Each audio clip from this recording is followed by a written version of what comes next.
2023년 11월 22일 수요 말씀. 월명동 최고 작품 소나무 사연. 상징솔. 할렐루야.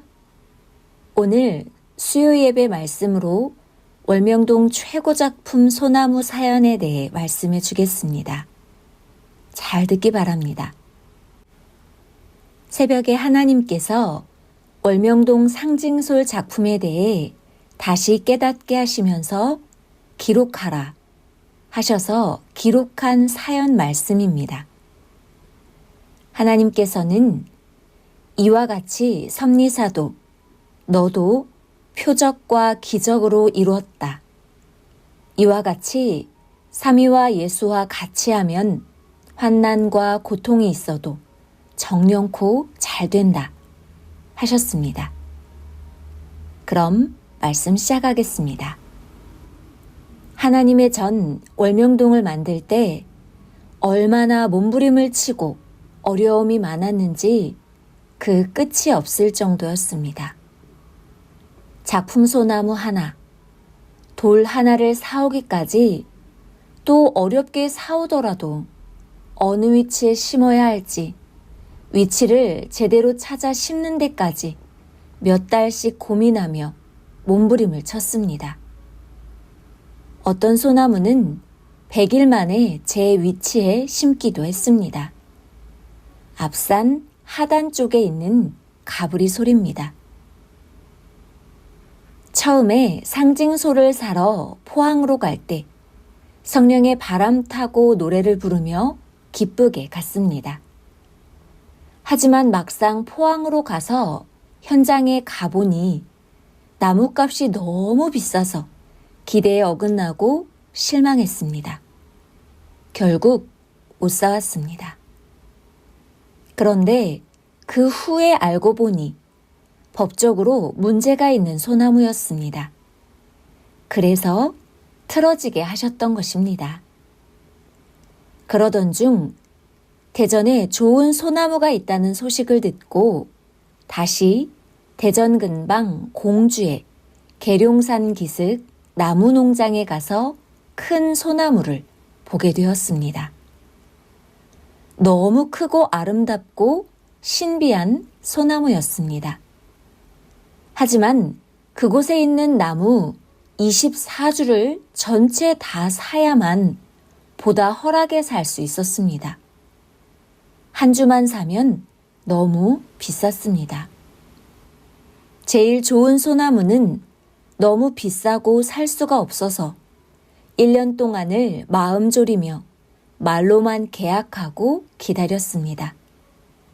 결국 돈 때문에 지금은 못 사겠다고 하고 다른 곳의 나무를 허락에 사려고 한국에 있는 모든 강산의 나무를 알아보다가 강원도에 큰 나무 한 주를 살 수 있다고 했습니다. 그런데 그것도 허가받는데 오랜 기간이 걸린다고 하여 결국 못 사고 틀어졌습니다. 또 무주 지역으로 가서 소나무를 사오긴 했는데 마음에 확 들지 않았습니다. 아무리 다시 생각해봐도 대전 것이 제일 좋아서 다시 공주 계룡의 나무 사장에게 가서 사려 하니 모든 나무를 다 사가야만 판다고 하여 한 나무는 너무 비싸서 다시 말로만 계약해 놓고서 1년 동안 못 사왔습니다. 어느 날 사장이 돈 때문에 이제는 팔아야 된다고 하였습니다. 선생은 그 값에는 못 산다고 다른 사람에게 팔라고 하였습니다. 하나님, 성령님, 성자, 예수님이 예비한 것인데 나는 그것을 모르고 딴 데 팔라고 했습니다. 이런 일이 있고 어느 날 제자에게 전화 오기를 계룡산 기슭 큰 그 소나무 주인에게 방금 이야기 들었는데 월명동에서 못 산다고 하여 딴 회사에 팔 거라고 하는 것을 직접 들었다고 했습니다. 선생이 하나님께 돈은 없는데 어떻게 하느냐고 말하니? 하나님, 성령, 성자, 예수님 모두 사야 한다 라고 급한 마음으로 대답하셨습니다. 그래서 제자에게 즉시 주인에게 가서 내가 사겠다고 꼭 전하라고 했습니다. 하나님이 그 제자에게 깨닫게 해주기를 이 솔은 네 선생을 상징한 소나무이니 꼭 사야 한다 하여서 급히 갔다고 했습니다. 마침 사장이 다른 회사에게 말로 계약하고 그 회사로부터 돈을 받기 위해 그 밤중에 농장 골목길을 빠져나가고 있었습니다. 국도로 나가기 50m 전에 기적적으로 선생이 보낸 제자와 나무 사장이 만났습니다. 만난 것이 기적입니다. 사장이 밤에 차를 타고 좁은 골목길을 나오는데 2차선이 아니고 1차선이라 서로 차를 맞대고 내려서 누가 이 밤중에 내 나무 농장으로 오나 하고 보니 선생 제자였던 것입니다. 제자는 선생이 사겠다고 지금 전화 와서 급하게 왔다고 말했습니다. 사장은 그 제자와 식당으로 가서 오랜 시간 이야기를 했습니다. 평소 월명동에도 와보고 이 나무는 여기에 심을 나무라고 계속 말했기에 이왕이면 월명동에 판다는 마음이 있었습니다. 다른 회사가 돈을 더 많이 준다고 했어도 결국 월명동으로 주겠다고 했습니다. 하나님, 성령, 성자, 예수님이 사장의 마음을 감동시킨 것입니다. 이날 1분만 늦었어도 못 사게 됐습니다. 기적입니다. 표적의 역사입니다. 이와 같이 섭리사도 선생도 하나님, 성령, 성자 예수님이 돕고 지금도 기적으로 행하십니다. 선생 심부름을 간 제자가 사장에게 사장님이 늘 이야기했듯 이 나무는 정도령 나무가 아닙니까? 나는 우리 선생님이 그 전설의 주인공이라 생각합니다. 하며 선생을 확실히 증거했습니다. 제자가 선생을 확실히 증거하고 사장도 그리 생각하였기에 월명동으로 다시 팔겠다고 결심하였다 합니다.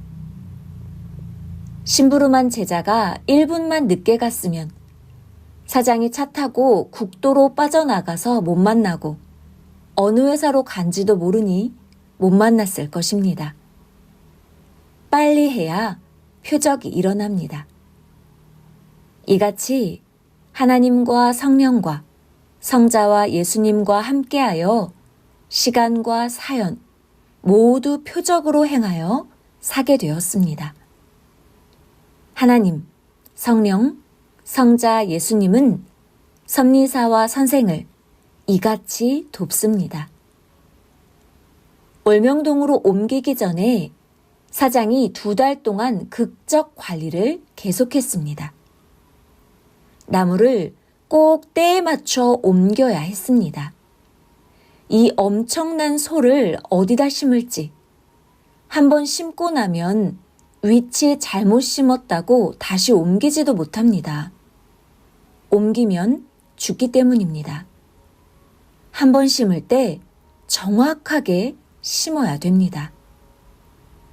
선생은 그때 생가터를 어떻게 할지와 상징소를 심을 장소를 찾느라 애간장 태웠습니다. 계속 고민하고 걱정하며 기도했습니다.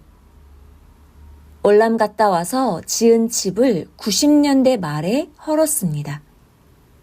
생가터를 어떻게 할지 10년 이상 오래 구상해 왔습니다.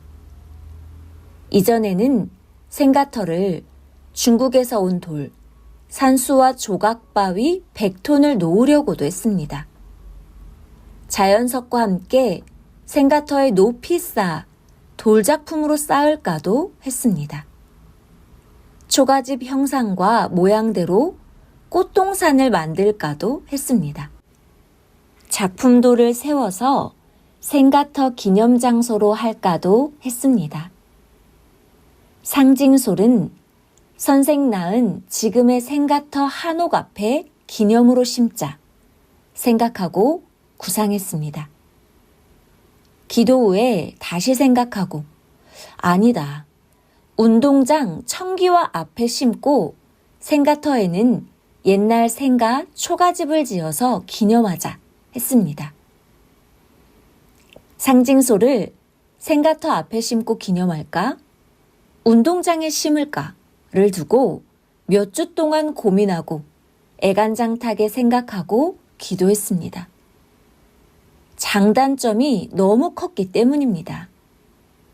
결국 하나님, 성령님, 성자, 예수님께 물어본 결과 모두 동일하게 상징솔은 생가 앞에 운동장에 심고 생가터는 1000년 동안 가게 대리석 한옥집으로 짓자 하셨습니다. 확실했습니다. 그리고 어느 날 혼자 운동장을 걷는데 운동장 옆에 작품 자연석을 영안이 열려 유심히 보게 됐습니다. 성령과 하나님이 이 돌을 그냥 작품으로 놓고 보는 것보다 생가 건축하는 곳 앞에 세워 쌓아야 좋다고 하시는 강한 감동이 들어서 그리하기로 했습니다. 상징솔도 생가터도 작품 자연석도 모두 하나하나 구상해 주셨습니다. 이와 같이 삼위와 예수님은 섭리사와 선생에게도 하나하나 구상을 주시고 함께 해 주십니다. 때가 되어 상징소를 대전에서 실어 오는데 큰 소나무라 잘 가지고 오려고 돌고 돌아서 왔습니다. 나무 무게가 35톤이었습니다. 대전을 거쳐 안영리로 오다가 진산에서 다시 대둔산으로 돌아가서 일양골을 거치고 오악리 고개를 넘어서 월명동으로 왔습니다. 선생은 좋아서 마중까지 나갔습니다. 8시간을 거쳐와서 생가기념돌 3m 앞 정확한 위치에 잘 심었습니다. 심을 때도 그곳에 바위를 깨고 웅덩이를 파는 데만 꼬박 이틀이 걸렸습니다. 또 바닥은 산 쪽에서 반석을 타고 물이 내려와서 배수구를 만들어 그 물이 나무에 안 고이고 연못으로 빠져나가게 했습니다. 이 작업도 5일이 걸렸습니다. 그래서 총 7일이 걸렸습니다. 선생이 그 나무 보고 말로 계약하고 월명동에 심는 데까지 걸린 시간은 총 1년 걸렸습니다. 나무 사장이 남원에서 사다 심어 1차 살리기까지는 6년 걸렸다고 하였습니다. 사장이 남원에서 사올 때도 하나님이 역사했습니다. 나무 사장에게 사연 들어보니 이 나무를 사가야 할지 이틀 동안이나 소나무 밑에 앉아 생각하고 돌아와서 꿈을 꿨다고 합니다.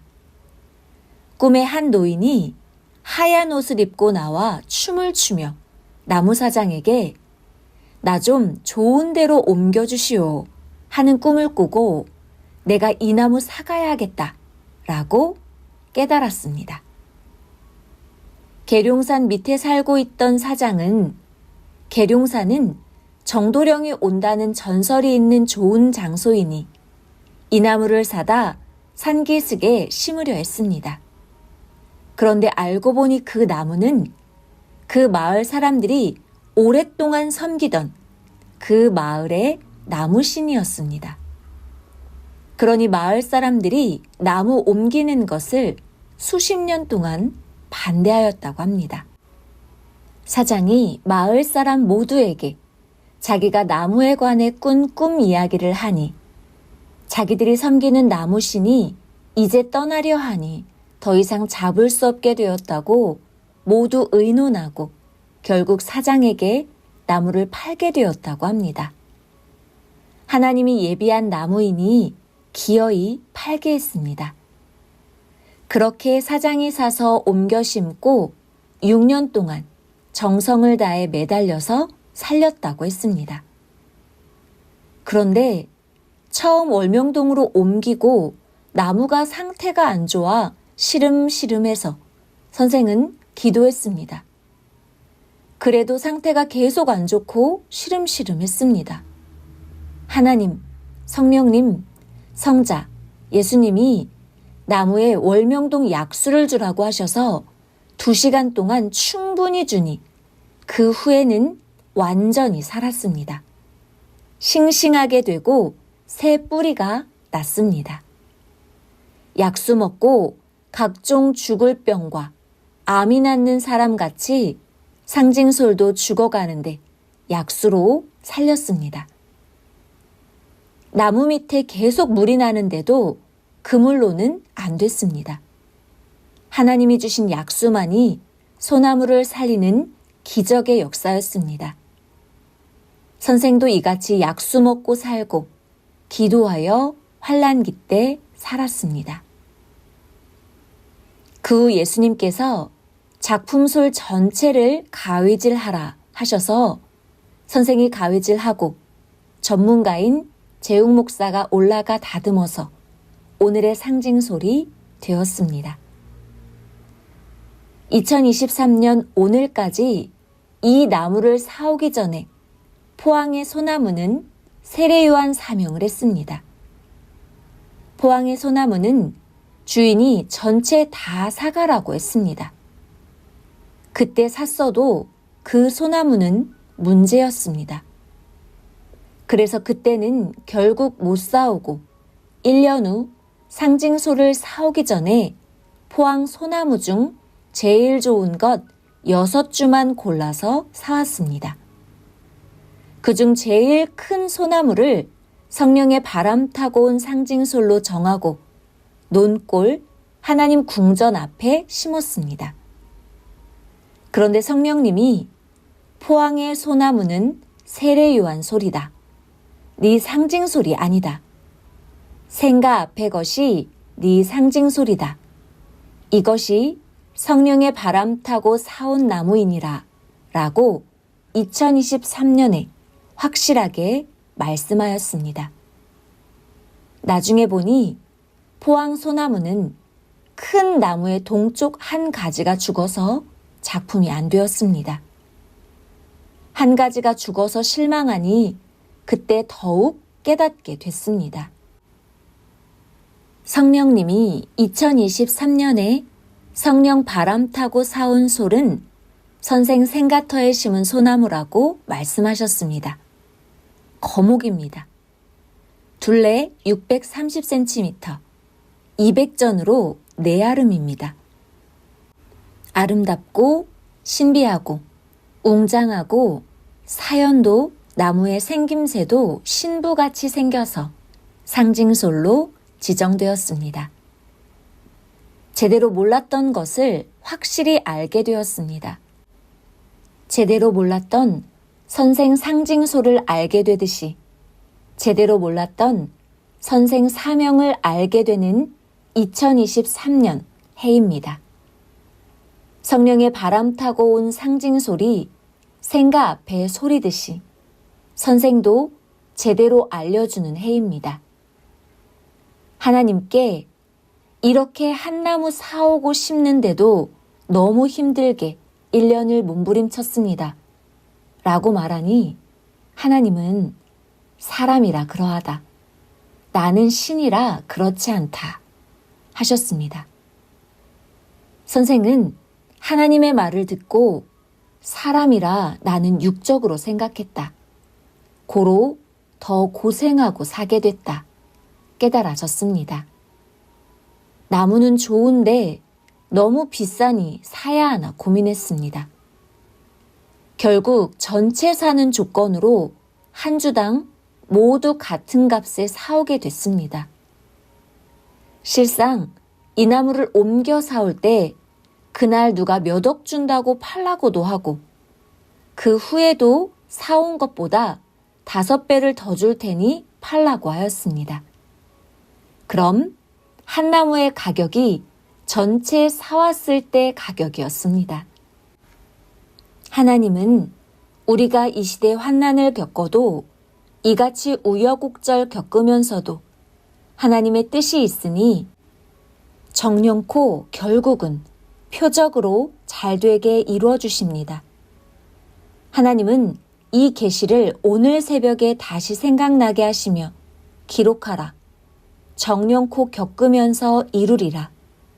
뺏기지 않고 환난, 고통 다 이기고서 가장 좋게 잘 된다 하셨습니다. 그때 사온 나무 모두 하나님 궁 이곳저곳에 심겨져 있습니다. 기도동산 키 큰 소나무, 선생 생가터 건물 옆에 가브리솔, 나머지는 월명동 올라오는 길에 가식해 놓았습니다. 월명동에 오는 돌과 나무는 깊은 사연과 우여곡절 끝에 하나님, 성령님, 성자, 예수님이 원하는 대로 그 위치에 다 심어 놓았습니다. 하나님과 성령님이 정령코 행하셨습니다. 우리들도 지금까지 그렇게 기적으로 섭리사에 오게 되었습니다. 이 역사가 절대 천년 역사입니다. 시대 사명자 역시도 구원하라고 이 시대에 보낸 것이 상징솔같이 확실합니다. 부활돌 역시 모두를 부활시킨 선생 상징돌이 확실합니다. 예수님의 육신이 되어 살기에 이같이 행하십니다. 항상 역사에도 전초 역사가 있습니다. 사람도 그러합니다. 포항의 소나무가 세례요한 역할을 했습니다. 그 소나무로 시작하여 선생 상징소를 결국 사오게 됐습니다. 포항의 소나무를 못 사서 그때는 실망했지만 그로 인하여 화가 복이 된 것입니다. 핵심 최고의 소나무, 상징소를 사오게 되었습니다. 처음에 세례요한격인 포항의 소나무를 선생 상징으로 보았듯이 성령은 바로 깨닫게 하시며 가르쳐 주었습니다.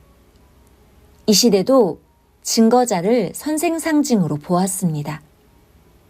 요한계시록 11장을 보면 하나님을 증거하는 두 증인은 예수님과 선생입니다. 계시록 11장 3절에서 4절. 내가 나의 두 증인에게 권세를 주리니 저희가 굵은 베옷을 입고 1260일을 예언하리라. 이는 이 땅의 주 앞에 섰는 두 감람나무와 두 촛대니 영적으로는 신령한 예수님이 육적으로는 선생이 합니다. 예수님 때도 세례요한을 따르는 자들만 세례요한이 주인가 했습니다. 주와 세례요한은 전혀 다릅니다. 선생도 처음에는 포항의 소를 성령의 바람 타고 사온 솔, 상징솔로 봤습니다. 그러나 성령은 아니다.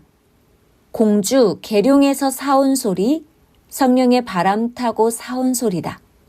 그 솔이 선생 상징이다 하셨습니다. 이 소나무를 사려고 포항을 거쳐서 성령이 인도하여 사온 것입니다. 섭리사에서도 시대 사람을 두고 사명을 헷갈려 합니다. 증거자를 선생과 같이 봅니다. 2023년도에 확실하게 상징소를 알았듯이 시대 보낸 상징자를 알라고 하였습니다. 고로 성령도 예수님도 2023년에는 확실히 시대 말씀을 주셨습니다. 시대 상징이 누군지 확실히 알아야 됩니다. 상징 표상자의 육은 한 시대의 한 사람입니다. 예수님은 비방의 그 시대 표상자로 세웠다 하셨습니다. 하나님은 시대 표상자를 대하는 대로 대하셨습니다. 상징솔은 국보 천연기념물 정도 크기로 최고입니다. 둘레 630cm, 200전 크기입니다. 이 시대도 그러합니다. 선생 표상솔 혹은 상징솔입니다. 그러므로 성령의 바람타고라는 새노래 명곡을 성령님이 주셔 힘차게 부르면서 사온 솔은 결국 선생 생가터 앞에 계룡산 기슭 나무농장에서 사온 대걸작, 아름답고 신비하고 웅장한 솔입니다. 항상 하나님 성령 성자 예수님이 행하신 일과 작품은 아름답고 신비하고 웅장합니다. 사연이 너무나 깊고 하나님 성령 성자 예수님 역사하여 사오게 되었습니다. 수백 년간 하나님이 길러서 사오게 되고 국가 보호수로 지정만 됐어도 못 사옵니다. 모두 표적솔입니다.